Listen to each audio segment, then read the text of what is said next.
క్రీస్తునాథుని యందు ప్రియమైన సహోదరి సహోదరులారా, ఈనాడు మనము ఆగమన కాలము మొదటి వారంలోకి ప్రవేశించి ఉన్నాము. ఈనాటి మొదటి పట్టణంలో పాపపు బానిసత్వంలో మ్రగ్గుతున్న యాకోబు వంశస్థుల రక్షణను యెషయా ప్రవక్త దర్శనంలో దేవుడు ముందుగానే తెలియచేయటం మనం చూస్తూ ఉన్నాము. ప్రజలు వారి యొక్క తప్పులను తెలుసుకొని దేవాలయం చెంతకు వెళ్ళాలని, ఆయన త్రోవలో ఆయన యొక్క వెలుగులో నడవాలని నిర్ణయించుకున్నారు. అంతేకాదు, నిజమైన ఆనందము సంతోషము దేవుని యందే కలదని దాన్ని మనం గ్రహించాలని ఈనాటి మొదటి పట్టణం మనకు తెలియజేస్తూ ఉంది. ఈనాటి సువార్త పట్టణంలో యేసుక్రీస్తు ప్రభు శతాధిపతి సేవకుని స్వస్థపరచడం మనం చూస్తూ ఉన్నాము.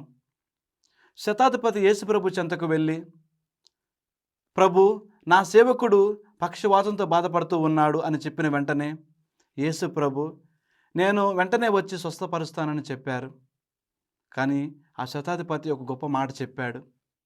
ప్రభు, మీరు నా ఇంట ప్రవేశించుటకు నేను ప్రాప్తుడిని కాను, కానీ మీరు ఒక్క మాట పలికినా చాలును, నా సేవకుడు స్వస్థత పొందును అని పలికెను.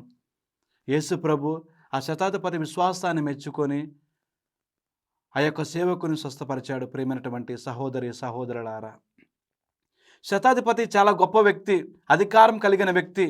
అన్నిటిని విడిచిపెట్టి తనను తాను తగ్గించుకొని గట్టి విశ్వాసంతో దేవుని చెంతకు వచ్చి ఆ సేవకుని కోసం ప్రార్థిస్తూ ఉన్నారు. మన జీవితంలో కూడా విశ్వాసం అనేది చాలా అవసరం. విశ్వాసం లేకుండా మనం ఏమీ చేయలేము.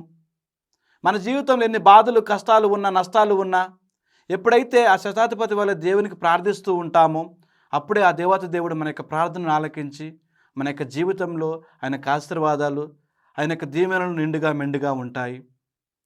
మరి మనము పునీత మౌనికమ్మ గారి జీవితంలో చూసుకున్నట్లయితే ఆమె భర్త, కుమారుడు పాపపు జీవితాన్ని జీవిస్తూ ఉన్నారు. వారి కోసం అనునిత్యం కూడా మౌనికమ్మ గారు ప్రార్థించారు, గట్టి విశ్వాసంతో ప్రార్థించారు. ఆ దేవత దేవుడు తల్లి యొక్క ప్రార్థనను ఆలకించి వారి జీవితాలను మార్చివేశారు. మన జీవితంలో కూడా ఎన్ని బాధలున్నా కష్టాలు ఉన్నా అనునిత్యం కూడా విశ్వాసాన్ని విడిచిపెట్టకుండా ఆ శతాధిపతి వలె గట్టి విశ్వాసంతో నమ్మకంతో ప్రార్థించాలి. అప్పుడే ఆ దేవత దేవుడు మన యొక్క జీవితంలో తన యొక్క ఆశీర్వాదాలు నిండుగా మెండుగా ఉంచుతాడు. కాబట్టి ఆ శతాధిపతి వలె గట్టి విశ్వాసం నమ్మకం కలిగి జీవించాలని, అలాంటి భాగ్యాన్ని మనందరికీ కూడా ప్రసాదించమని అడిగి వేడుకుందాం.